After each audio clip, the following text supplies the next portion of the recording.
look at a new topic, land covenants.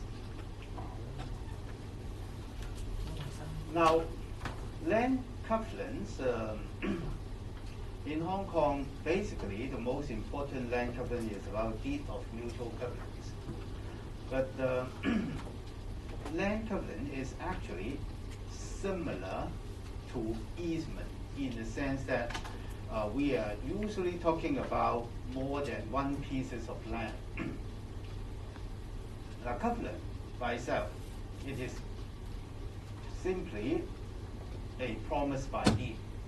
You know, that is the most general definition for covenant. And you may also understand it as an agreement. You know. Now, learn some word first, just like charge or chargee. If you make a covenant, you give a covenant, give a promise to a promisee. You are called a covenantor, T-O-R. And the person who receives the benefit of the covenant is called the covenantee. It's like charge or chargee. You know, that is the system of referring to the parties for land interest. And when we use the word land to describe the covenants, we are referring to agreements between two landowners. And the agreement affects the user and operation of one or both the land owned by them.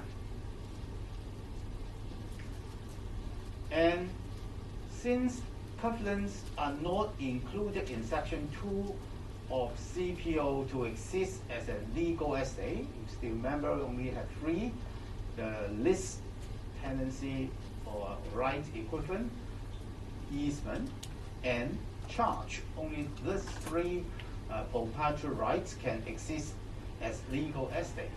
Covenant was not mentioned, therefore it could not exist as a legal estate. It could only be existing in equity. So they can only be equitable rights or equitable interest. And just like easement, a land covenant can be positive and negative. Now, for positive covenants, it imposes on the covenantor is the one who promise, who give out the promise, impose on the covenantor an obligation to perform some specific act in relation to some specific land. And we have a statutory definition under Section 41, subsection 6 of CPO. It is said that a positive covenant is a covenant to expend money. Okay? So easement usually would not incur expenditure on the part of the owner of serving tenement, except the two exceptional situations. But for covenant, if you are talking about positive covenant, then you are expecting to expend money. You are expecting to do something which is positive in nature. You actually carrying out certain conduct. Negative covenants are also known as restrictive covenants. In fact, it is more well known as restrictive covenants than negative covenants. And negative covenants restrict the use of covenantor's own land, similar to the negative easement. Covenantor agree, I am not going to use my land in certain way, and that certain way is the subject matter of that covenant. Now, as I said, in Hong Kong, the most important land covenants are deed of mutual covenant, DMC. A DMC of a multi-story building, nowadays, in old days, such restriction seldom exists, but nowadays it is more common to find this particular restriction. The occupants cannot keep pets. In other words, the land cannot be used to raise any animal. You know, you should understand the restriction not to keep pets in such a way in the context of land covenant. And such provision is a negative. I'm not going to use my land for certain purpose or use it in certain way. That is negative covenant. But for positive covenant, I agree to spend money on this land in this way. For example, I will build and maintain certain wall, boundary wall for this piece of land. Now, to be land covenant, we have to understand this concept of running of covenants with the land. Now, we said covenant is agreement by deed, usually. Therefore, we have deed of mutual covenant. We use a deed to create that covenant. Now, it is after all contract, right? Agreement. Contract is agreement. And it would be subject to the doctrine of purity of contract. Only contracting parties can enforce the agreement against each other. Except, nowadays we do have an exception. The third party right ordinance would confer certain rights on non-party, non-contractual party to enforce the contract. But other than that, normally, if you do not have the purity of the contract, you have no rights to enforce it. And land covenants, when it comes with the term land, it is a proprietary interest in land that overcome the doctrine of purity of contract, so that the covenantor, covenantee, of course, they are bound by the covenants, and successor in title of the covenantor would be bounded by the land covenants made by the first covenantor, and successor in title of the covenantee would enjoy the covenant, the land covenant. Even though, say for example, the original covenantor has already sold his land 100 times. So now the owner is the 101 and first owner. As long as I am my rights is deriving from the first covenantee, I can still enforce this land covenant against the existing covenantor, And why they can overcome this purity of contract? Because this agreement is not about Persian. It is not personal right, but proprietary right attached to the land. So when you read the textbook, you always come across this term: touch and concern the land, or the covenants are annexed on the land, or affixed on the land, or annexed to the land. So this agreement is all about the land itself, but not about the owner of the land. Therefore, they are called land covenants.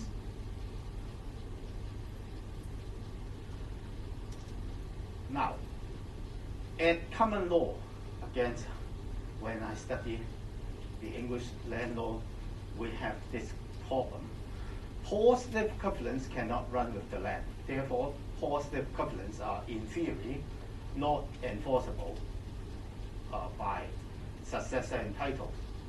And negative covenants under certain conditions can run with the land. But forget about these common law rules, because in Hong Kong, all the covenants are operate under CPO.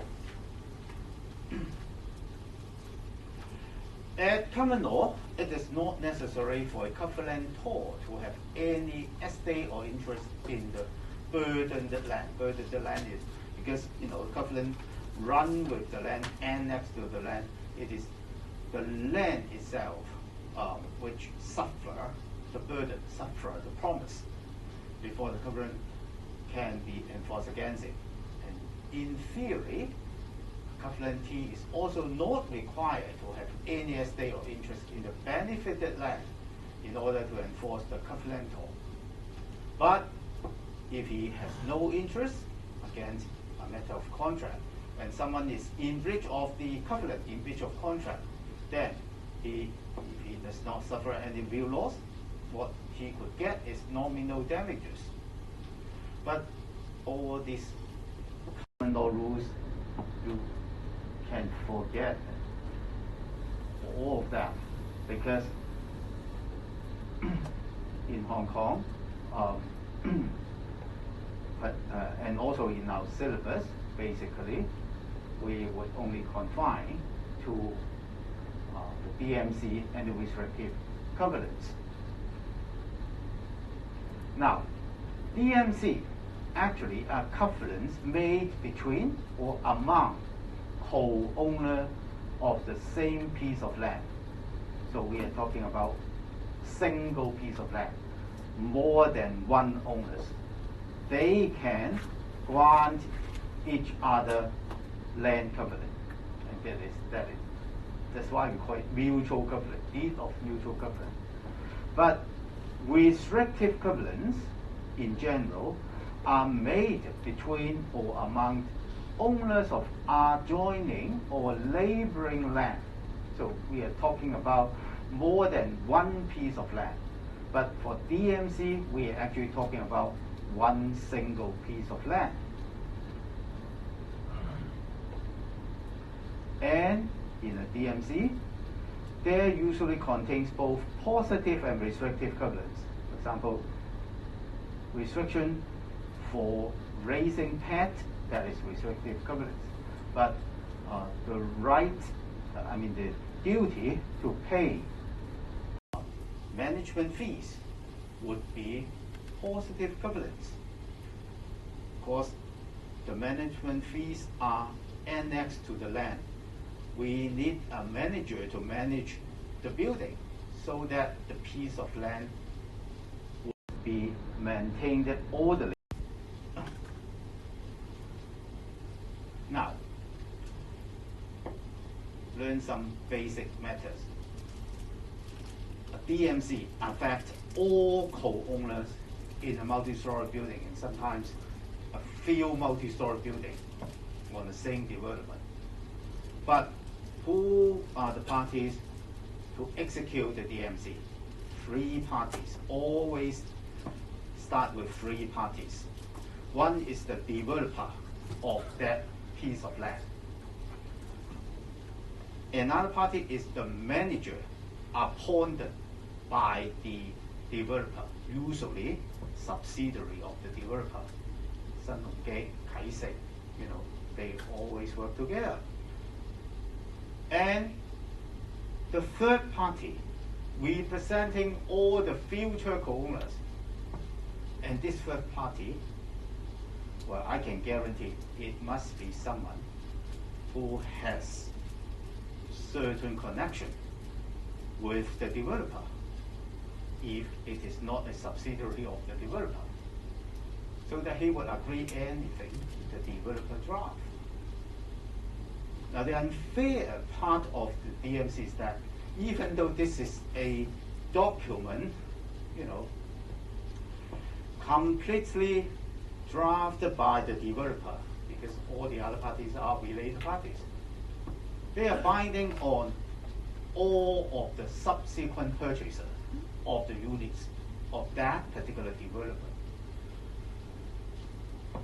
And the privity of contract doctrine does not apply because the DMC is binding upon all subsequent purchasers. Now, how can that be done? Because we have a section 26 of CPO. Now, under this section, it is said that a person may take an immediate or other interest granted to him in land, or the benefit of any condition, rights, covenant, or agreement granted to him over or in respect of land, although he may not be named as a party to the instrument. Now, all subsequent purchasers are not named in the document, but under section 26, they can take the benefit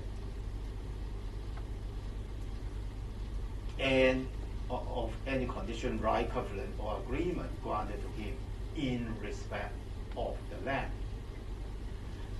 And this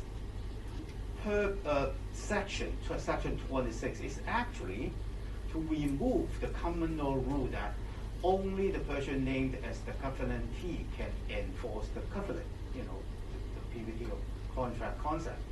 Thus, when the named developer covenants with the named first purchaser and the unnamed purchaser of the building, that is the subsequent purchaser, and usually they are referred to as owners for the time being in the DMC. Such unnamed purchaser can enforce the DMC under section 26 equally. The DMC can be enforced against them. And any successor entitled to those original purchaser can claim the benefit through the original purchaser under section 41 CPO, 41 subsection 6 and 41 subsection 9. And because of 41 CPO, and later on you'll also learn one more section, 43 CPO, we do not have to know any law about any legal rules at common law about enforcement of land covenant. We are only required to know how the section 41, section 43 govern the operation of land covenants in Hong Kong, which is very, very good news. When I was young, when I studied land law, this is one of the painful parts for us to remember all those common law rules and the cases. So, in Hong Kong, enforcement of the DMCs is largely governed by statute, and therefore no need to go into details of the rule of common law. In short, just remember this: both positive and negative governance can run with the land under section 41 subsection 3.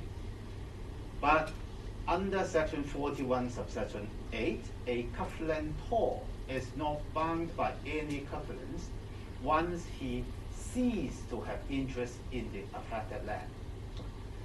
In other words, if I purchase a unit in a multi-story building, I'm one of the, say, first purchaser.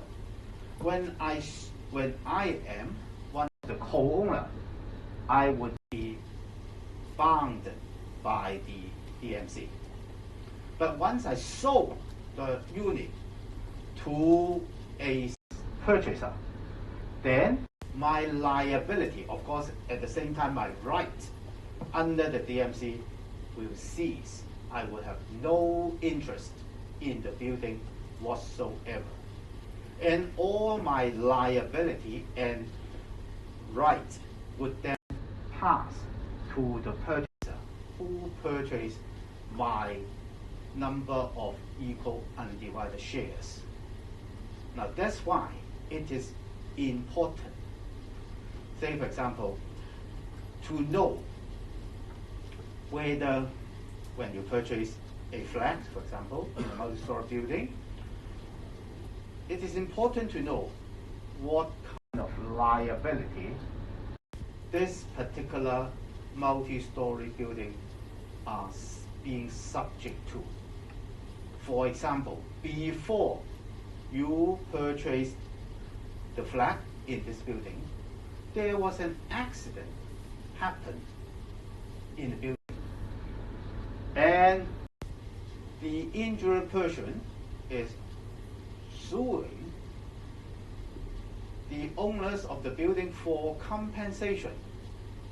Then be careful, because the liability of compensating the loss of this victim will go to you after you purchase the property and become one of the co-owner.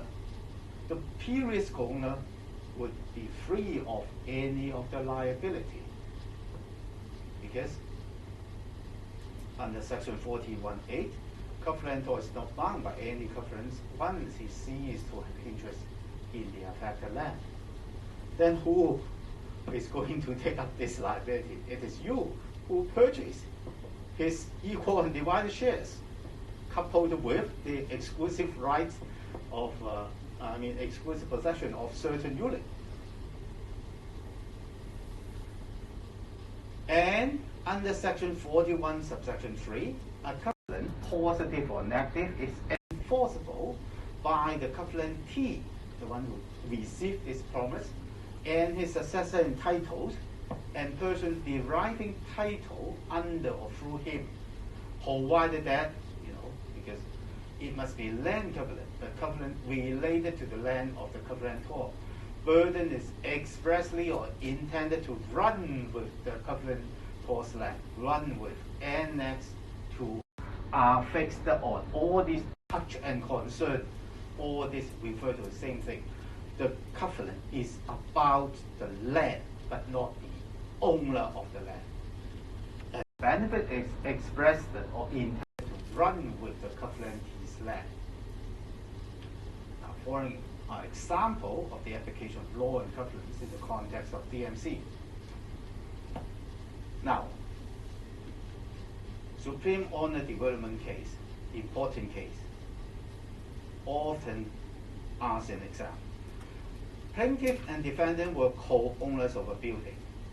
Defendant has the right to exclusive occupation of the 3 top floors and the roof, and the plaintiff with the exclusive occupation of the basement and 17 floors of the building. Now, this is a joint development. So one of the developer has the top floors and the other has the lower floors, including the roof and basement. But after they acquire such interest, they sold their right to subsequent purchaser already. Now, in any multi-story building, there must be a deed of mutual covenant. If there is no deed of mutual covenant, don't purchase any unit of that multi-story building, because that building certainly would have bad title. And in the deed of mutual covenant of that particular building, the owner of the lower floors covenant to give the right to the owner of the upper floors the right to name the building. Now, of course, this right to name a building would have commercial value, right? 美國銀行大廈 wow, everybody knows Bank of America. 中國銀行大廈 likewise, China Bank. It is very good advertisement if you can name a building, for certain commercial entities. Now, but as we said, the 2 original developer has already sold their rights to subsequent purchaser. And when this case was heard, the defendant, which is the successor in title of the upper four, tried to exercise this right to name the building under the DMC. But the plaintiff, in that case, which is the owner of the lower building, sued the defendant for an injunction and for a declaration that the defendant was not entitled to change the name of the building, even though under the DMC he got this right. And in the court first instance, the court held in favor of the plaintiff, said that this particular covenant, even though it is within the deed of mutual covenant, was not a land covenant, but just a contractual agreement. Therefore, the doctrine of privity of contract still apply. Now, the appeal, the defendant tried to argue that because of section 41(3), all covenants within the deed of mutual covenant would be enforceable, because this particular section has abrogated, that is to get rid of, the requirement of both common law and equity that to be enforceable covenant has to touch and concern the land, or is affixed to the land, etc. They try to argue this.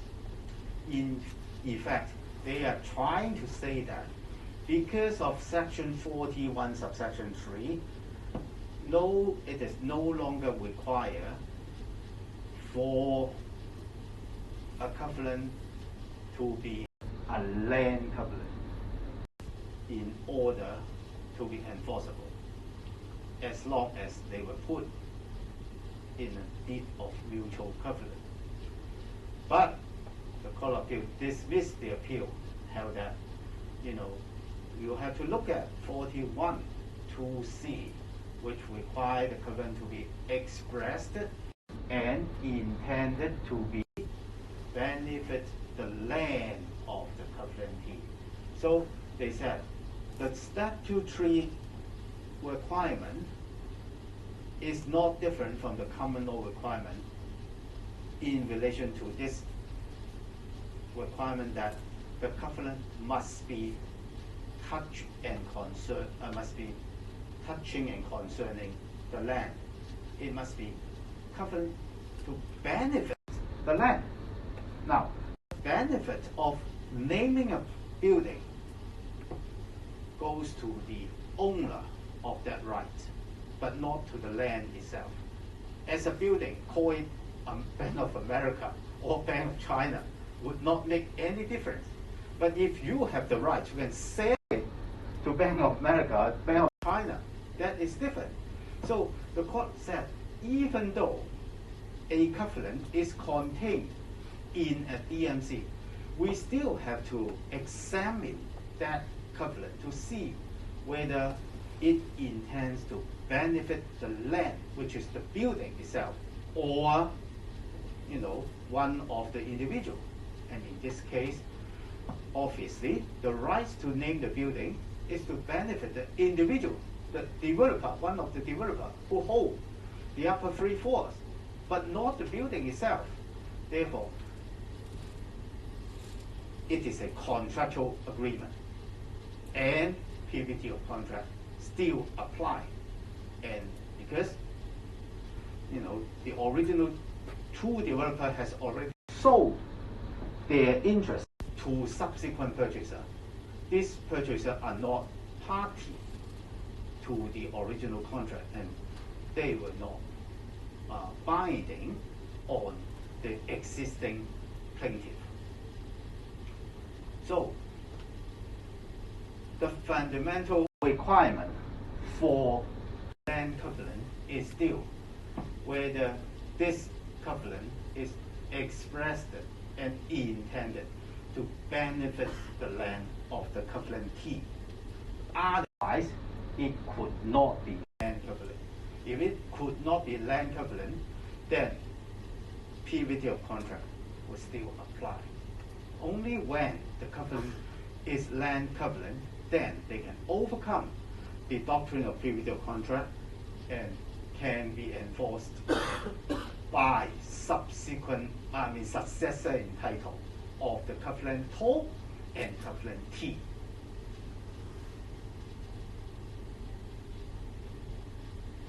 So this is basically what I have already said previously. Now, there is one particular way under common law about how to annex a covenant to the land. And that is what we call a building scheme. Now, what is a building scheme? Again, it's easy to understand if we draw a picture. Now, say for example, in a particular area in Hong Kong, there are different lots of land, adjoining each other. Of course, in Hong Kong, it would be more complicated because there are many regulations, building regulation, etc., to govern the building of those land lots. But imagine the owners of these 6 pieces of land wants to preserve certain features of this area. They agree with each other. Now, let's agree not to erect any building higher than 3 stories. By the way,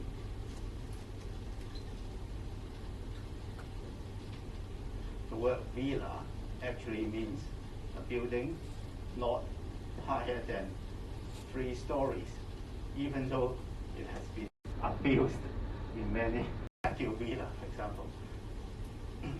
And I don't know whether you learned about this story about the Hing Han Do, which is on the opposite side of Hong Kong U's East Gate. There is a small area. In fact, in that particular area, under the government list, or in the very beginning Crown list, only villas could be erected there. So in fact, only buildings not higher than 3 stories could be erected on the land next to the East Gate of University of Hong Kong. But of course, it has been abused. If you went there, you can see, buildings of 10 stories or even higher in the area. And in fact, before 1997, sometime in 1996, in one of the sale and purchase, the purchaser discovered that. He decided that under the terms of condition for sale, only villas can be erected thereon. And the unit this purchaser was purchasing was 5th or 6th floor, which is obviously in breach of the government list. And well, I still remember, because at that time the space office is on Hong Kong U. There were banners, posting outside all those buildings saying that the government should not enforce this terms against the the resident there. Otherwise, all the building would become illegal structure and with no good title. And the case was ultimately decided by the PV Council, one of the few last cases heard by PV Council, that, well, the government is stopped from enforcing this particular requirement. You know, that is a very interesting case. But go back to our so-called building scheme first. Now, just like the Heng Hon Do example, but it is not because the government imposed a condition, but because all these landowners wants to preserve the area as a low-rise building area. They then come into an agreement that if we are going to develop any of this land, we are not going to erect any building higher than a villa. Now, that is the concept of a building scheme. Then, if one owner sell the property to a subsequent purchaser, and this purchaser, after looking at all the Crown list and building regulation, find that they actually can erect a 10-story building on this land, and that would of course bring more profit to him, and he want to build a 10-story building here.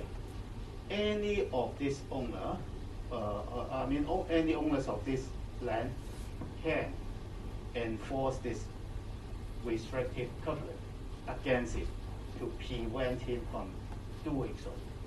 And that is the concept of building scheme. So these owners try to create some local law in the development. Oh, we only erect 3 stories at most to restrict the user of the land so as to preserve the feature of the development. So that is the concept of building scheme. And each purchaser, the example I gave is, in the very beginning, the land, when the owner owned all these 6 pieces of land, he make all the purchaser to enter into this covenant. Now, and the covenants are binding on successor and title of the original purchaser when the land is subsequently sold. And each purchaser can enforce the covenant against each other. And this building scheme is also recognized in Hong Kong.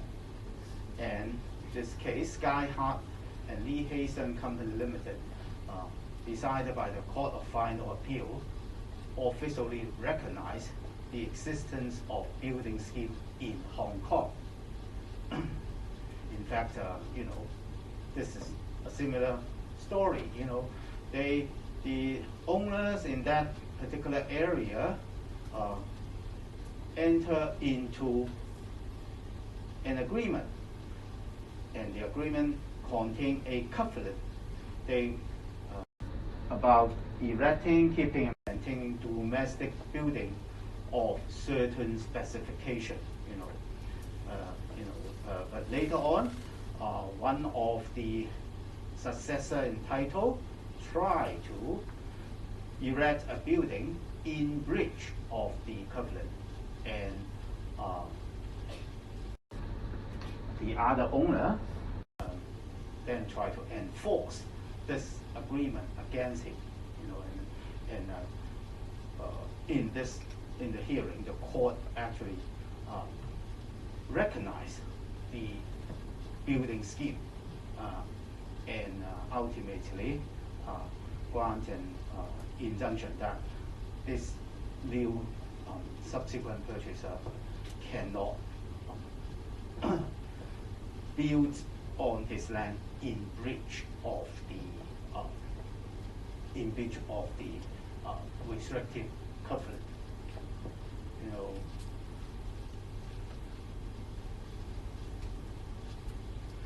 There's some law points being argued by court of first instance and the court of appeal, and ultimately, the court of final appeal make the final decision. Because both the court of appeal and the court of first instance find there was a building scheme, and the court of final appeal said that, well, concurrent finding, that means both the finding of the court of first instance and the court of appeal should not be interfered with, so they accept the existence of the building scheme and recognize the operation of such building scheme in Hong Kong. Okay, that's all. In fact, a land covenant is much easier and straightforward than easement for the exam purposes. But at this stage, I will not say anything more than that. If you come back on the revision class, I will tell you ways to maximize your benefit for exam preparation in relation to these two topics. Okay, so we come to a new lecture, mortgages, which is relatively straightforward in compare with easement.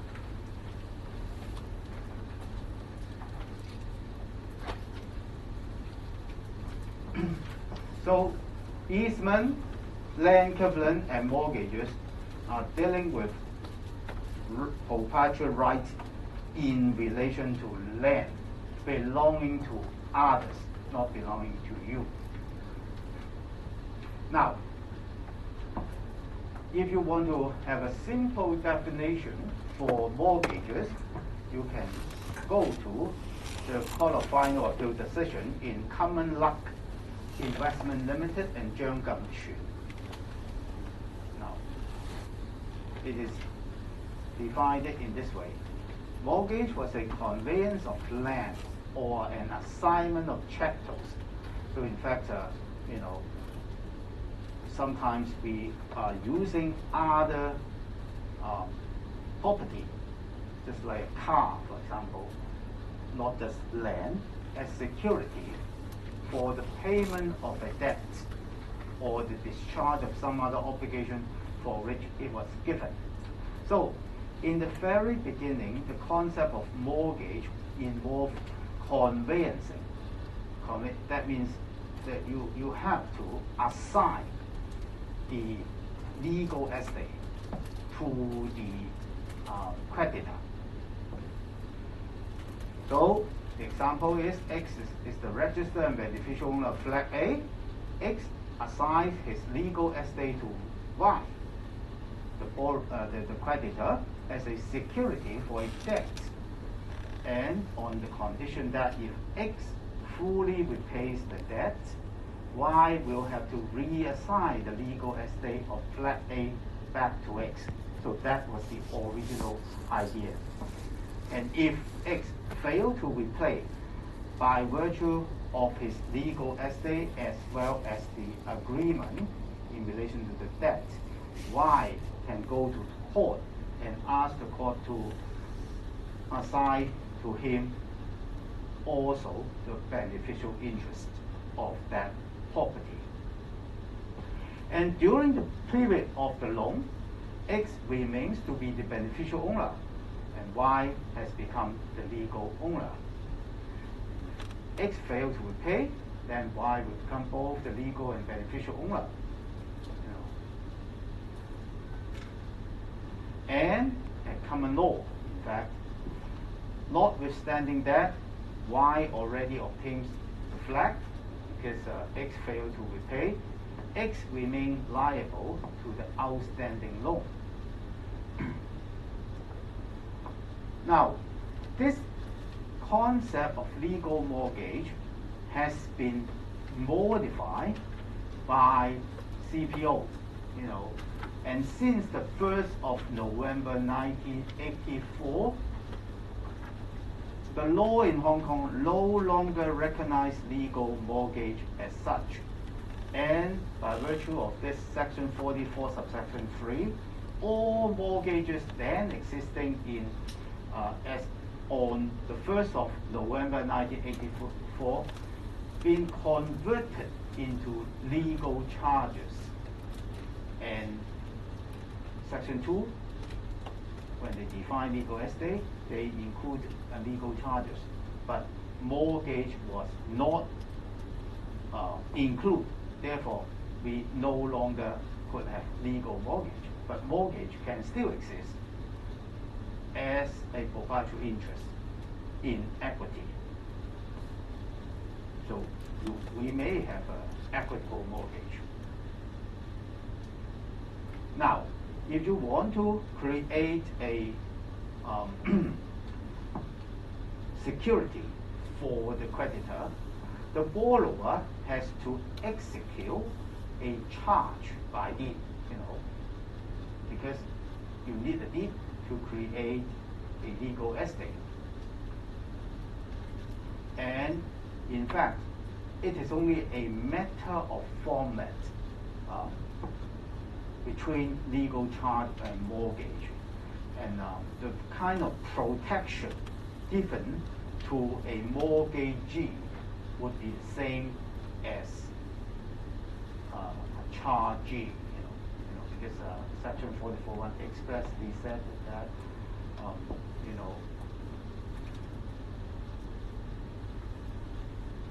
any security may be effected at law only by a charge, by deed, expressed it to be a legal charge.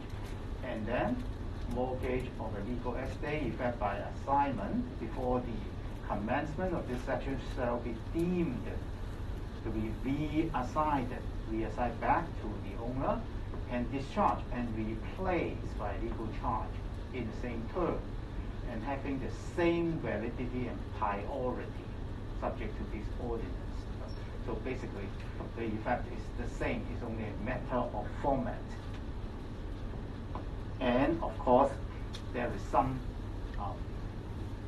advantage to the owner of the property, the charger, when they execute a legal charge but not a legal mortgage, because mortgage requires the assignment, but charge does not require the assignment of the legal estate. So the charger, remember the one who gives out some legal right is ended with OR. So the charger is the borrower. And the chargee is the one who receives the charge, is the creditor, usually the bank.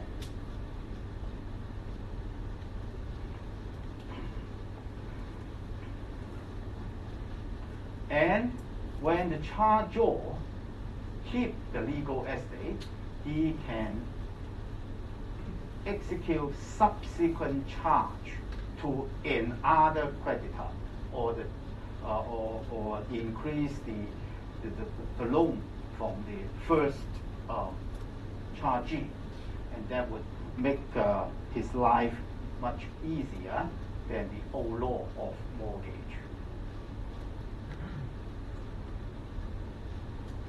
Other than that, chargee under a legal charge has the same protection, power, and remedy as a mortgagee under a mortgage, as if the charge has been created by assignment. And because now we have charge, the structure of the charge allows the mortgagor to execute second or subsequent charge against the mortgage land by a legal charge. But still, the word mortgagor and mortgagee are being used. So, I said, earlier, when you retain the legal estate, you can execute second or third mortgage or charge much, much more easy. And remember, this is something that I have to repeat and repeat. Section 4.1, you require a deed to create, extinguish, or dispose of a legal charge.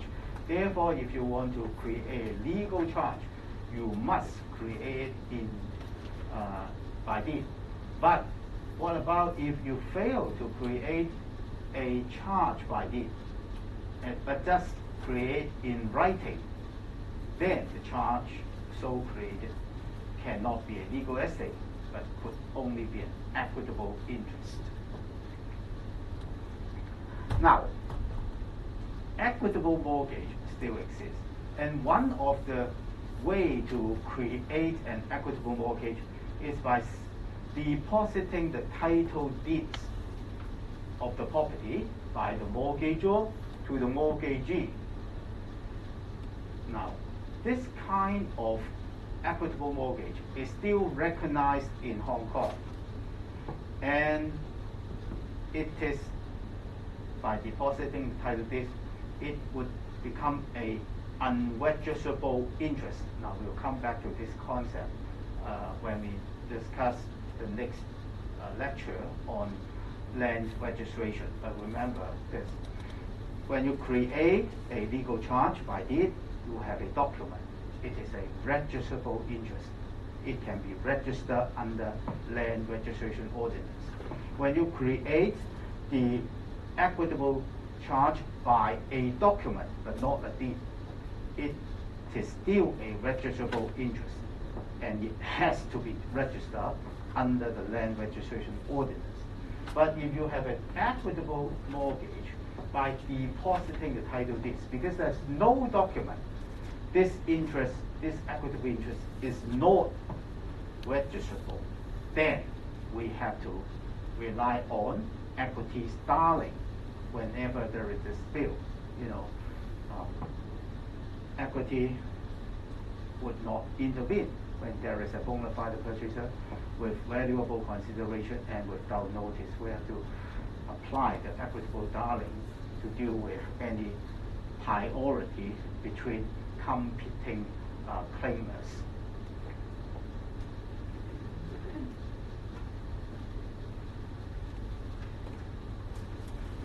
And this concept of equitable mortgage by depositing the title documents is preserved, expressly preserved in 44 subsection 9. This section does not affect the right or interest of any person arising out of or consequence upon the possession of by him of any documents relating to a legal estate land. And equitable mortgage could exist in many different forms. If you have chances to practice as a land solicitor or barrister, you from time to time you will come across some very interesting equitable mortgage. And therefore, if you are convincing lawyers representing a purchaser, you are advised to be very careful to deal with possible equitable mortgages. We'll give you some example later. And just to recap a little bit about the Chinese mortgage, the commonly known as Chinese customary mortgage or mortgage by way of Form C under the New Territories regulations. This is the kind of using the real property as security, but in this particular case, not only the legal estate would be assigned to the mortgagee, but the mortgagee is allowed to take physical possession of the land, so that he can enjoy the land during the loan period. But in exchange for such enjoyment, the mortgagee is not allowed to take any interest.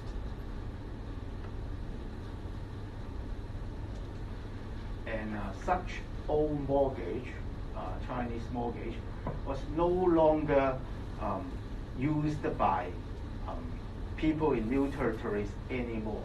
But there were still some old examples existing in some of the old land. And it's still possible to come across this kind of mortgage. particularly when we are dealing with, sale and purchase of new territories land. And we'll come back to this concept when we discuss conveyancing. Now, going back to mortgage or charge is actually a method to obtain loan by using property as security. And there is always a date the loan is due. This is the day you have to fully repay the loan. And our technical term for that is a contractual redemption day. Okay, that is the day you have to fully pay the loan and redeem your property. But, in real life, there are many examples in which the mortgagor could not meet this deadline.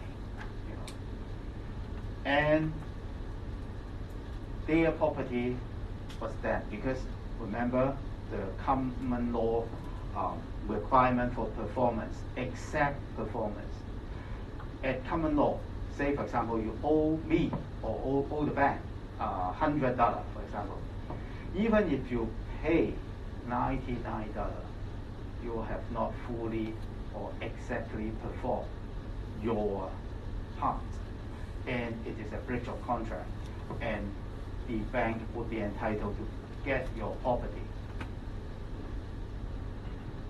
And because of that, there are many examples in which the contractual redemption date create much hardship on the mortgagor.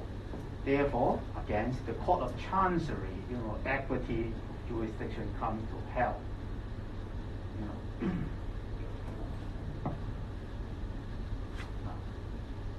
This is before equity comes to help. A mortgages property to secure this amount of money from B.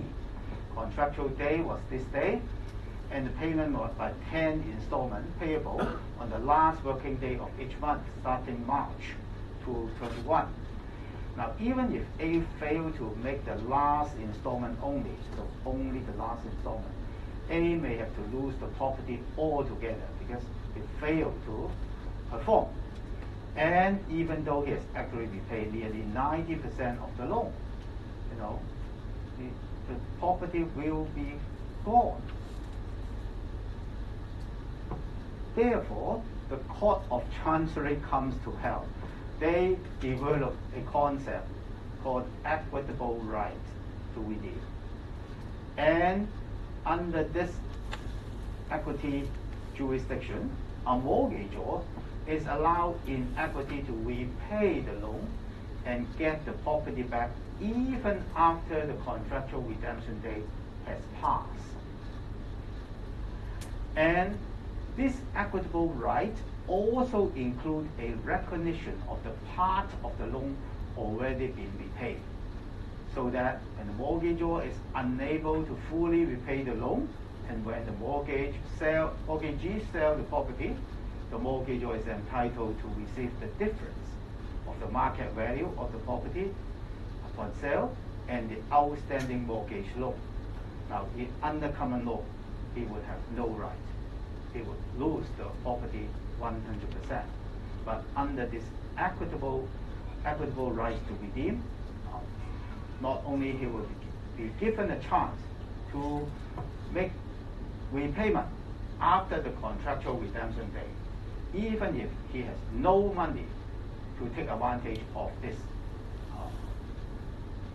right to redeem after the contractual date, the money that he has repaid to the mortgagee will be recognized under the equitable right to redeem.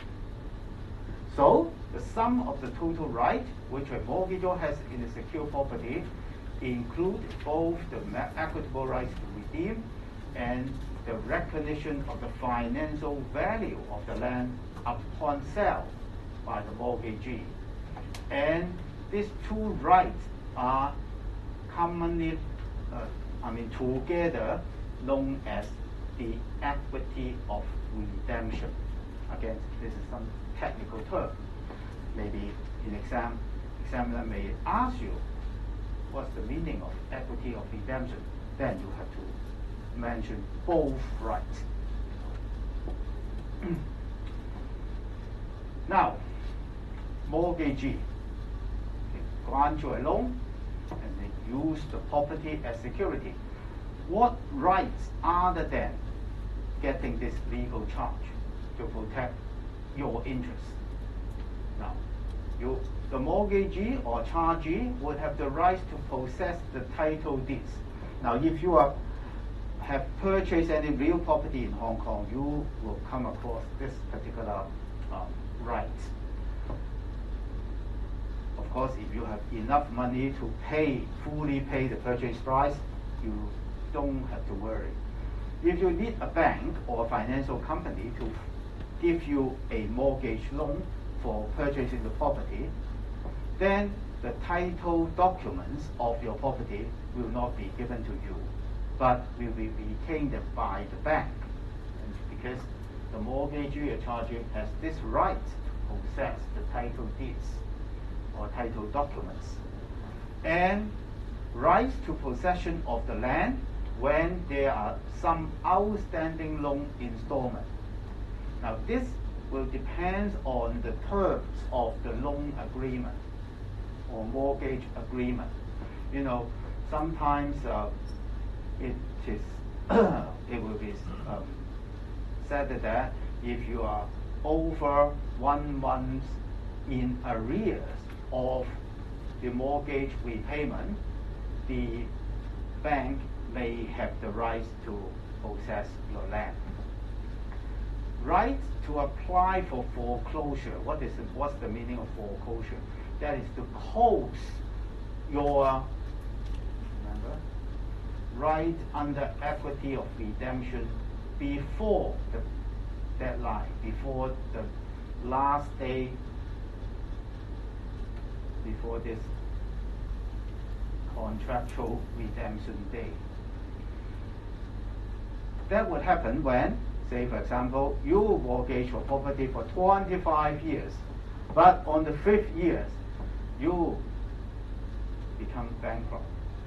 And it is obvious that there is no prospect in the next 3 or 4 years that you could have money to, pay the mortgage installment. Now, if that's the case, the mortgagee bank may apply for close your mortgage agreement, before the deadline, and then he will get the property. And rights to exercise power of sale. Now, later on we'll know that the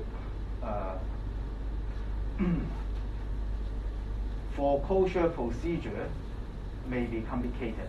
So nowadays, in fact, the mortgagee bank are more favored to exercise the right, the power of sale. When you fail to repay your mortgage loan, they just sell the property and get the sales proceeds for satisfying the loan. And in fact, before 1984, mortgagee was entitled to possession of title deeds, and this right was not affected. Therefore, they still have this right to possess the title deeds. And usually, the first chargee nowadays, because now the chargor is able to execute subsequent charges to subsequent borrower, then who would have the right to possess the title document? It is almost always the first chargee who has the right to keep the title deeds in their custody. Now, with the title deeds in your hand, when you want to exercise your rights, your power of sale, you will be in a better position, because all purchasers would need to examine the title documents, as well as at the time of completion of the sale and purchase, you have to deliver the title documents to the purchaser. So if you can keep the title document, you will have more advantages than the other creditor who do not have the physical possession of the title document. And the chargee also have the right to take physical possession of charged property, and of course it is subject to certain conditions. And the condition would be when there is any outstanding interest, the chargee would be entitled to take physical possession of the property. And of course, if it is a bank, the bank would not occupy your property. It is more likely that they would let the property, to rent out the property and receive rent to satisfy the arrears of interest. Now, the normal practice nowadays in Hong Kong would be when a charger is in default for 1 month after a notice requiring payment of the mortgage money has been served, then the chargee can exercise his right of possession. And this right is usually expressly provided in the mortgage agreement or loan agreement. And foreclosure, that is what we have already briefly talked about. If mortgagor cannot pay and is not able to repay in the foreseeable future, then the mortgagee can apply for an order for foreclosure and bring the equitable rights to redeem to an end. That means the property will become property of the mortgagee. And when the mortgagee obtains an order of foreclosure, the property will be vested on the mortgagee absolutely. So he becomes both the legal owner as well as equitable owner of the property under Section 53, subsection 2 of CPO. But you must get the court order in order to foreclose the mortgage. Now, there is a procedure for this order for foreclosure. The court will first of all make an order nisi, that is a temporary order. And in this order nisi, the court will also spell out, well, this mortgage draw will be given a last chance, say a month or 2 months, to make up the arrears of mortgage loan. If he cannot repay the loan by the day specified in the order nisi, the order would become absolute. That means the mortgagee would become the owner of the property. The problem is that inequity against equity give more flexibility to the mortgagor. Even a foreclosure order becomes absolute, it can still be reopened if the mortgagor can show to the court that he is prevented at the last moment from obtaining money to repay the loan, or there are some marked discrepancy between the value of the property and the outstanding amount of loan. Of course, this would happen in very rare cases, but in any event, there exists a possibility that the mortgagor may apply to the court for reopening a foreclosure order when the foreclosure order becomes absolute. Okay, this is a good time.